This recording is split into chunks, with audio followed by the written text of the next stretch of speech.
Axons Unleashed.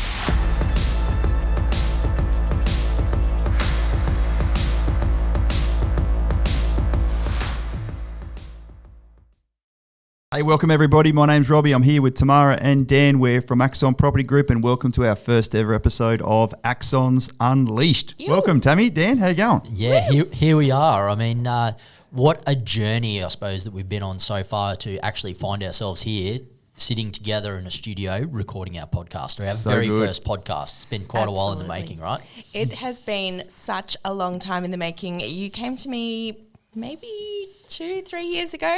I want to do a podcast, and at the time I thought you were crazy because we were so busy and we didn't have the staff numbers that we have now, and things are just crazy. But I've also kind of realized that we're never going to be it's never going to be the right time. So just getting started, getting it done. We're probably at the busiest time of our life kind of right now. Craziness right now, yeah. Personal life, business life, all of that. We're moving house this week, and yeah, we're still getting it done. So yeah, never the right time, but excited that this is finally coming out. It is exciting. I've been literally levitating off my chair for the whole week waiting for this to come around. So it's a couple of years in the making. Yeah. So this first episode is going to be all about just you guys getting to know us and like what it's all about. So we'll tell you a little story about how is it this small little company called Axon even came to be.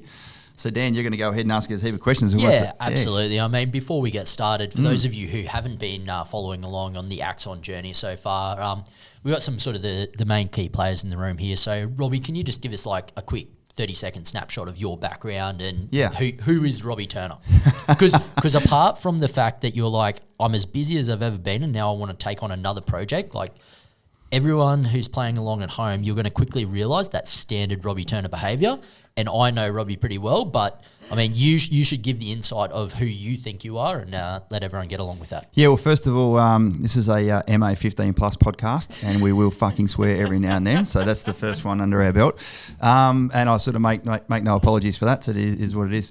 Look, I grew up in the country, joined the army when I was 17, sort of did 24 years in the military, spent half my career as a digger, junior NCO, senior NCO, and then got commissioned across to captain in 2013.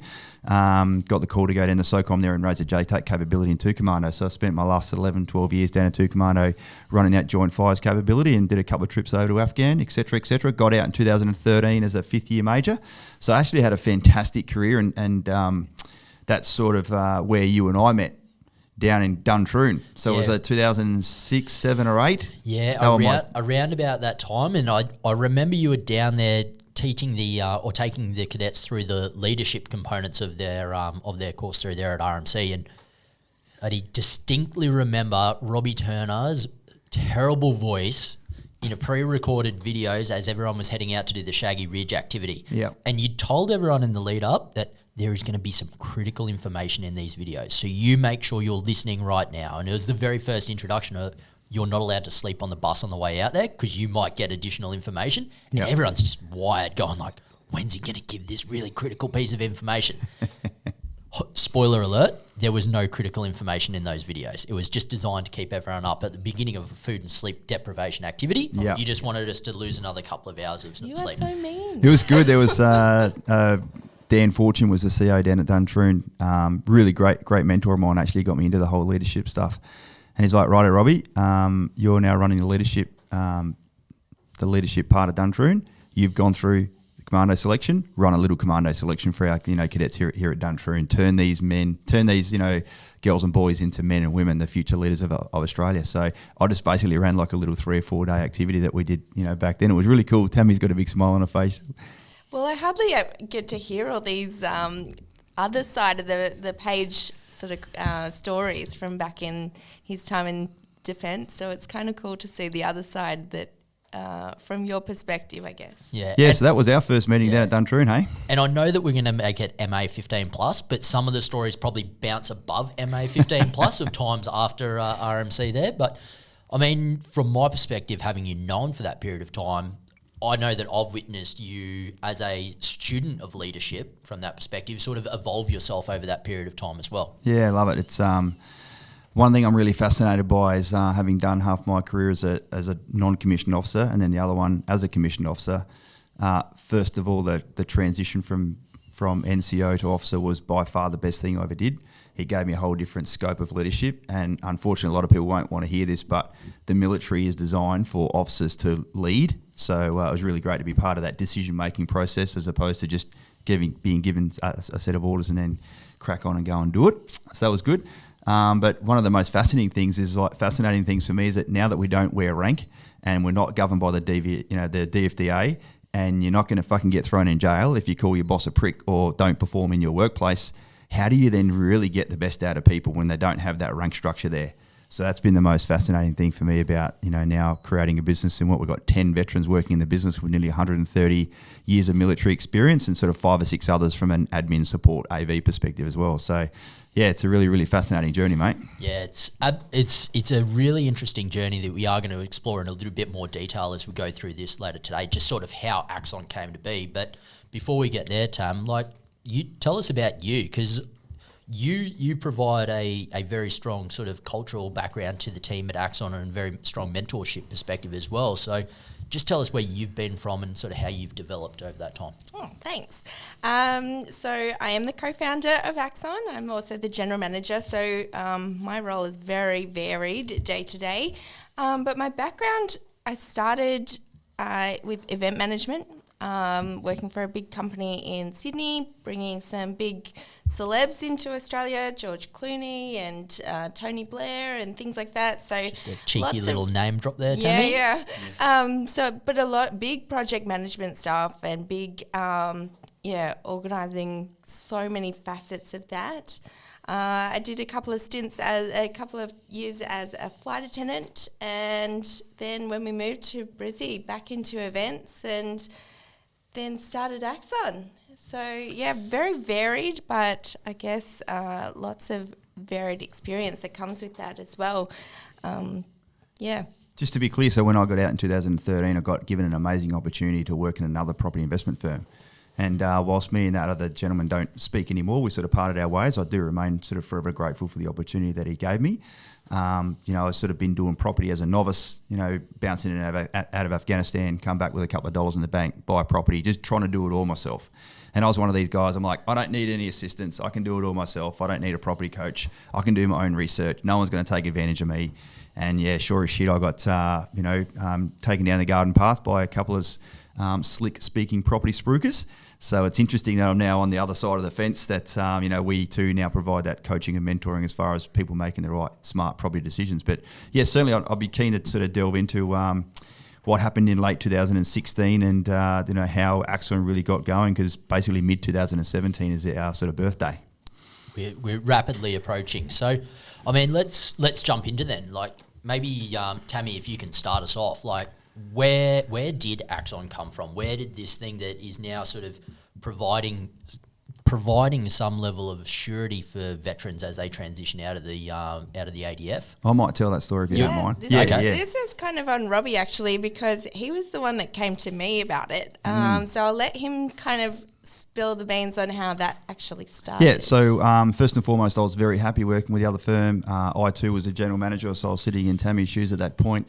We had about 20 or so people working with us, a bunch of veterans as well, and we were providing that coaching and mentoring to not just military members, but also the general public. And I had the opportunity to go down and be part of a business coaching program down in Sydney. We'd fly down there every few months and, sort of learn about marketing and learn about branding and learn about how to speak to people in a genuine, authentic manner without coming across too salesy, et cetera, et cetera. So that was a really great sort of baptism of fire and something I learnt more about, that I just wasn't exposed to in the military. Like even when you started, you didn't know the difference between marketing and branding and advertising. It's just not on your radar. And I often talk about, if I went back into the military now, I would do things completely different. Absolutely. And we've just got raised hands around the room here because everyone knows what we're talking about. When you leave and you are forced to learn a different way of doing things, you take those lessons learned and you put them back into where you probably could have used them earlier in your life. Yeah, so the 3-day event we had down in Sydney sort of wrapped up, and they did this all the time, whereby they're like, all right, great, get out this sort of blank bit of paper we've got there, and across the top of it it's 3 years from now and my business is ... And they're like, all right, cool. You're going to have like 45 minutes set aside.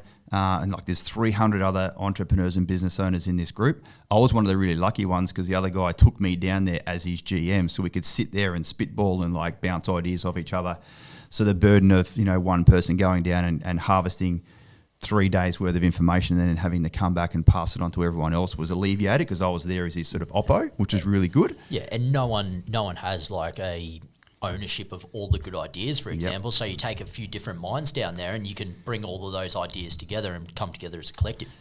So they're like, all right, spend the next 45 minutes and, head, heart, hand, pour your heart out onto your page there and like build what your business is going to be for the next 3 years. And it's a bit of a sad story really because the guy that I was working for had unfortunately gone through a marriage separation and he'd discovered Tinder. So that's actually the sort of the first thing here is that Axon was created by Tinder, and I'll come back to that in a second. So he sort of just tapped me on the arm and goes, look, mate, you've got this. I'm going to go outside. I'm going to go swipe left and swipe right because we've got one more night here in Sydney and I ain't missing out.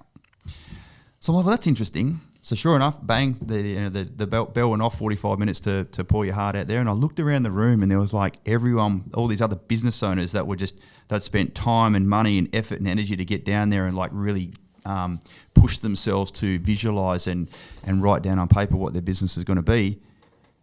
They were pouring their hearts out. So I'm like, why the fuck am I sitting in here now writing the vision for someone else's business? He's out on Tinder. Fuck it, I'm going to write my own.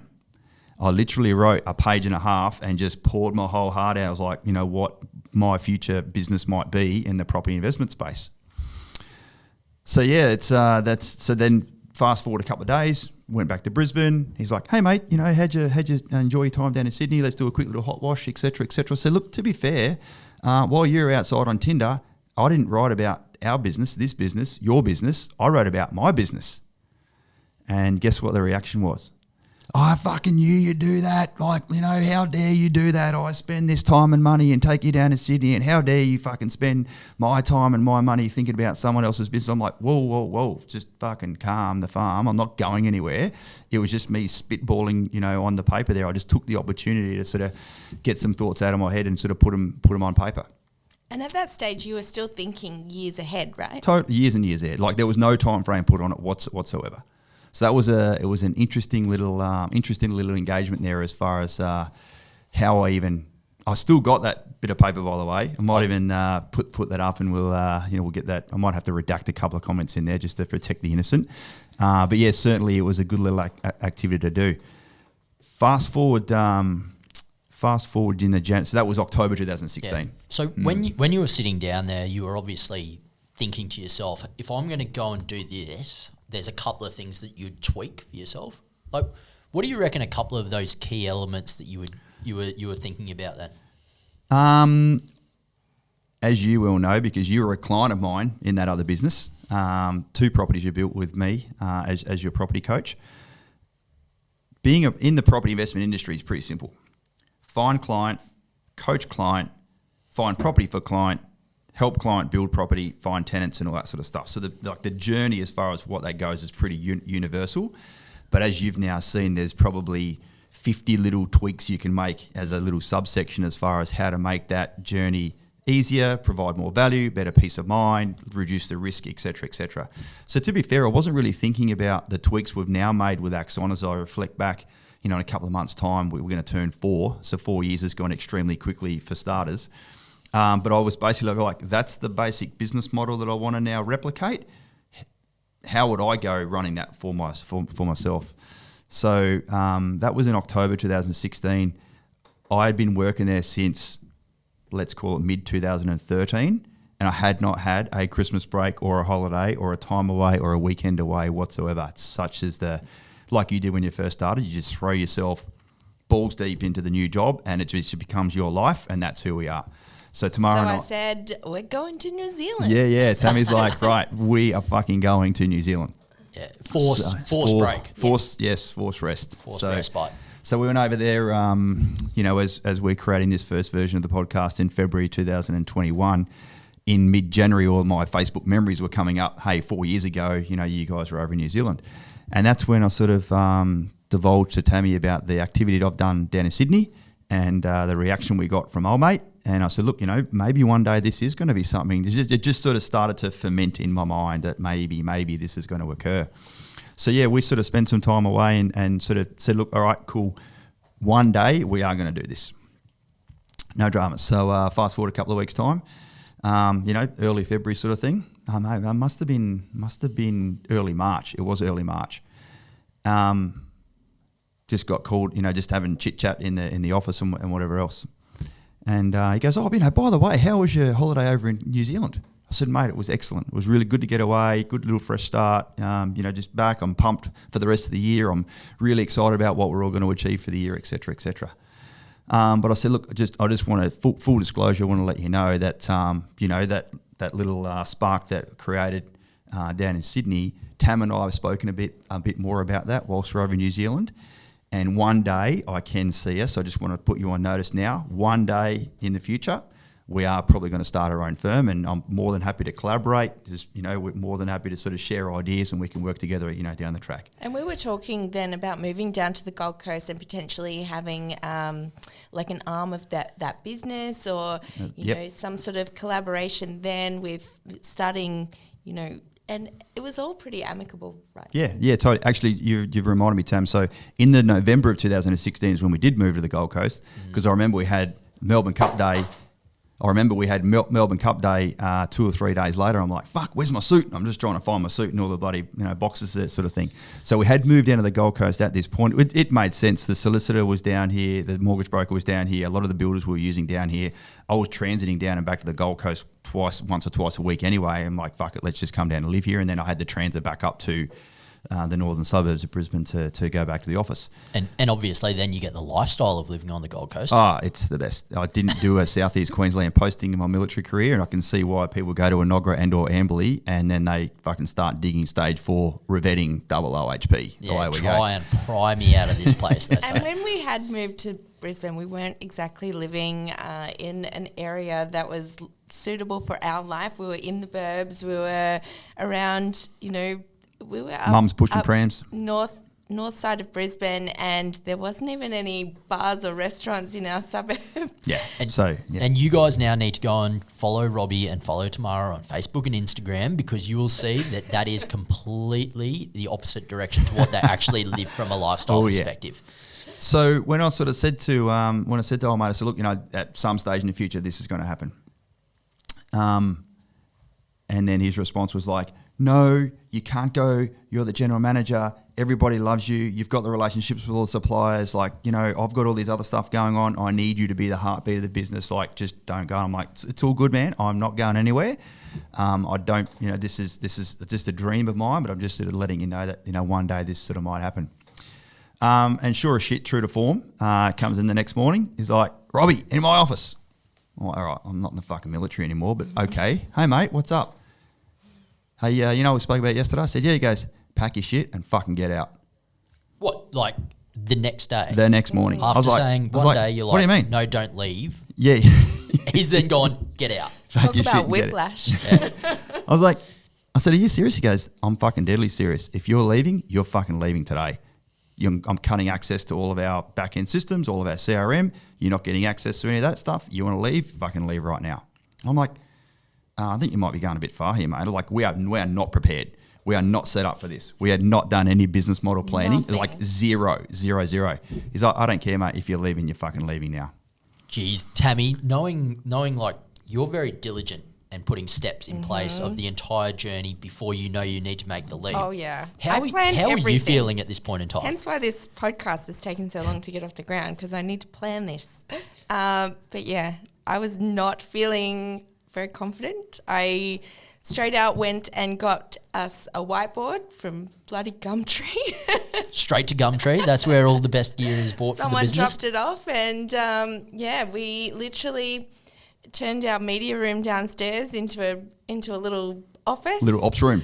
And had the whiteboard, had our desks, and I'm like, right, how do I get an ABN? How do I do this? And just right back to the very beginning. Yes, literally setting up our own company, setting up the business, working out emails. Back then we were just using Gmail. We didn't even have our company as a proper email. Like nothing, like totally from scratch. Like for all the other entrepreneurs and other veteran business owners that are out there listening right now, you know what it takes to create a business from scratch, times out by 10, where there's no notice given whatsoever, because it was just literally mind mapping, spitballing, visualizing what something might be one day, and then it got fucking thrown on us in very, very short order. Yeah, it's turned around from being a real good planning activity that you could have done over sort of a 12-month period of time to being like, go and do it now and start executing with nothing behind you. It's now time to actually just bloody make it work. And I mean, it's normally if you take 12 months to plan, you sort of set aside your finances, you get ready from a monetary perspective, make sure you got the correct backing behind you in order to do that. Yeah, but we had to use all our savings, and they talk about the plane flying up. Well, ours skidded along the runway for a little bit there because every month we come in to do a landing and touch the wheels, and away we go again. I even made a few faux pas learning, and these were excellent business lessons to learn early on. But I paid out money before we got the money in, and then there was some delays, and just those kind of business lessons that you go, holy shit, are we even going to make it? And yeah, somehow we did, especially in those early days. It was, stressful. And I'm sure there's plenty of people out there starting a business that know exactly what I'm talking about when, you're understanding what cash flow is, you're understanding what you need in the bank just to keep afloat. So, of course, I'm an extremely optimistic person. Even when I did my TSPV sort of briefs there, to go over as the plans officer for one of the SOTG trips, there was the Prime Minister, the Defence Minister, Chief of Defence Force, SOCOST and me that were being briefed on this new compartment coming in.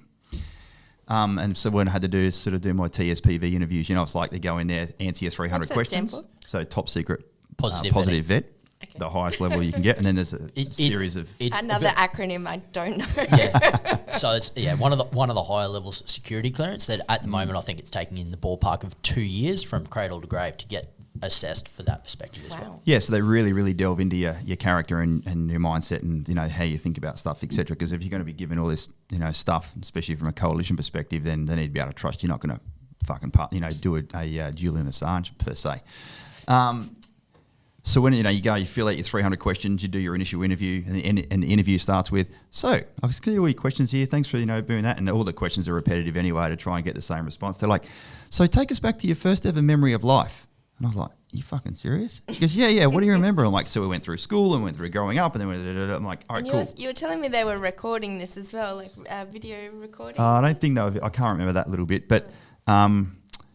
Then like, okay, great. So you've done well with the first one. Come back next week, do your second interview. I'm like, oh, this is going to be easy. No worries. So I'll just have a quick little chat with someone, fill out the same 300 questions again, go in, sit with the interview. I'm like, so she's like, and this is a different person. So she goes, so tell me about your first experience of life. I'm like, are we going to go back and do this again? And I walked out of there drained because you like just go down little rabbit holes and tangents and just, parts of your life that you never really tell anyone except for the man in the mirror. And then at the end, she goes, look, you've done really well. She said, but there's just the scores that you've got on one particular attribute are just off the scale. And I'm like, fuck, I actually did the right thing. I went, let's just be honest about everything and let's just see where I'm at. And I'm like, I want to go on this trip. I'm really excited to go and sort of explore this new capability that I'll bring into our task group. And she goes, yeah, so it's a little bit concerning because I haven't really seen it before, but it's not on the scale. She goes, your levels of optimism are like crazy high. And I'm like, yeah, of course they would be. Why wouldn't they be? I remember you telling me they had to go back through and check, like, was he lying here? Yeah, that's right. Like, going back through the records and like, the documentation. And at the time, I thought you said they were filming and, like, looking back going, he said, like, it's exactly, he's being truthful here. This is not made up. Yeah. So the reason I tell that story is that I thought starting a new business was fucking going to be easy.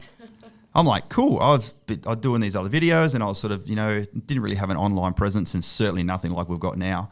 And I thought, cool, I'll just stand up in front of the camera and I'll just tell people who I am and they'll know who I am and they'll just come to me and we'll fucking sell, heaps of stuff to people that need our assistance and we'll be able to find awesome properties for them.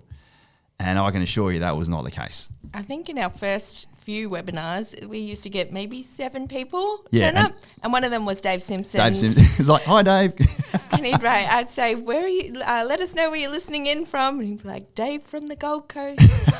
What a great supporter he's been the whole way through. He has. So it was that level, those levels of optimism and stoic nature and grit and determination to be thrown in the deep end and go. Because here's the thing: when you decided to start our own business, you can't put leave in. You don't get sick pay. You can't go to your boss and say, I need a couple of days to get my shit together. Like, we were the boss. Like, we were the team. So if we weren't on the tools, if we weren't planning, if we weren't doing videos, if we weren't putting ourselves out there, if we weren't having meaningful conversations with our clients, we weren't fucking getting paid. So it's like had all the chips of our life just went into the middle of the table and we put it all on black. Yeah. A whole new ball game you were going into at that point. Dude, it was... Even now, we're getting some of the team to start practicing and recording a few videos and getting more of the team involved. And I actually showed them some of your early day B-roll or D-roll. F-roll. Oh, mate. We're down at Z-roll. Even though I'd done some work in front of the camera before, I don't know, it just took a whole different spin because I'm like, fuck, this is now not me speaking on behalf of another firm, so I all care, no responsibility. This is now me and my brand and my firm and like what's going to be the future there. So we actually had to get a little teleprompter, didn't we? Mm-hmm. This is all still before your time, but Dan. That was so bad because it just sounded like he was reading off the screen, which he was. I was like, hi, my name is Robbie Turner and I have created the Commando Property Method. And it was just so shit. Like even... I'm shit on camera now, but in a different way. But I look back at it, we actually took our team up to Daydream Island to do our yearly planning event, Mr. Tax Office. And then we showed everyone whilst we were up there and everyone was pissing themselves laughing, but almost like shrieking at the big video we had up there going, that guy who is so confident on camera, who doesn't give a flying fuck about much, quite frankly, was actually really, really shit when we first started doing the videos. And it's just given them more confidence, Exactly. though, because everyone has to start somewhere. Yeah, it's good. So yeah, that's how it sort of it all started, mate. Yeah. Yeah, and I suppose just the way that you were sort of talking about how you're such an optimistic individual there, it sort of almost goes the whole way back to when we first started talking about where this podcast came from. Because like your optimism, if we think about 3 years ago, the business was only like just getting legs at that point in time. And you're talking about doing a podcast amongst all this other stuff that you're supposed to be doing in the business. So it certainly goes back to that story of how much you think you can fit into your life from that perspective as well. Yeah. One big question that I think everybody is probably sitting there at home is like, why did you even, like, where did Axon come from? Because it's one of those really important questions when Tammy got the whiteboard from Gumtree and you were sitting down in the media room downstairs going like, what's my ABN? Like, how do I get an ABN? Like, you need to know what your business name is going to be as well. So maybe just tell us where the story of what Axons are and where did the name Axon come from? It actually started in 2016, mid 2016. That business group that I went down to Sydney where the Tinder event occurred, we went to Cebu over in the Philippines, because there's a lot of virtual assistants over there, and that business group was, encouraging entrepreneurs to leverage their time and their money and get virtual assistants to help them do stuff. And I just didn't need a Philippine call center as far as what my business model was. But it was good to go over there. But anyway, they had a visiting lecturer come in and talk about mindset. And I guess the main key thing that I got away from that was you can have a group of individuals in the same room that have all got the same knowledge, they've all got the same experience, they've all got the same training, they've all got the same potential, but one or two of them will like pipe above the rest and be those high flyers. And he's like, the number one thing which delineates them is the way that they adapt their mindset. So I'm like, fuck, that's like having done 10 or 11 years in SOCOM, I'm like, I could really, really resonate with that. Absolutely, it's the way that it's not about your physical capability or how many push-ups or heaves or how fast you can run. It's what, that resilience and grit and the way you think about life and, being, optimists rule the world as far as I, know. How can you adopt the right mindset to be successful? So that's just sort of stuck with me for there. And then I just discovered maybe listening to someone else talk about some stuff, and then someone spoke about mindset and axons, and I'm like, fuck, that's that's a sexy term. I like that term, Axon. What the fuck is that? So I was like, yeah. Then I sort of dived into it, and then so the reason that we call the business Axon is that if you've got the right mindset, you can do anything. So axons are part of the neurotransmission system in the brain. They're like little tree branches that carry the spark between the neurons to fire the body into action. So yeah, that's how we call the business Axon. So that's where it's come from. So it's all about your mindset and being able to get that in the right order from that perspective And as I'm well. happy to talk about sort of recruitment stuff in future episodes, but that is such a powerful thing for when we're recruiting veterans or people in the Defence Force, is that mindset and the leadership, the team environment that they've come from. That is so powerful, and I think a lot of veterans actually underestimate themselves in how much of a good quality having that mindset is. Yeah, I think you used the term a couple of years ago that I've really liked and thought about a lot. Axon provides a great soft landing for people, especially people that have done more than 10 years in the military. Like you join before you're 20 and then get out by the time you're about 30, you're very inculcated. Oh, you're 100% indoctrinated Yes. into the, like, even you come to our office now, it's like running the bloody, you're like running the ops for the whole business from the sergeant's mess. Yes. Like it's still that type of environment. There's lots of TLAs and FLAs. They're 3-letter acronyms and 4-letter acronyms for those playing along at home. Love it. But it's still very much a military-centric organisation, as you would expect from people who've been indoctrinated for like. There's about 100 and something years worth of military experience inside the office. You can't just wipe that out. You can't rinse it out of your clothes. Yeah.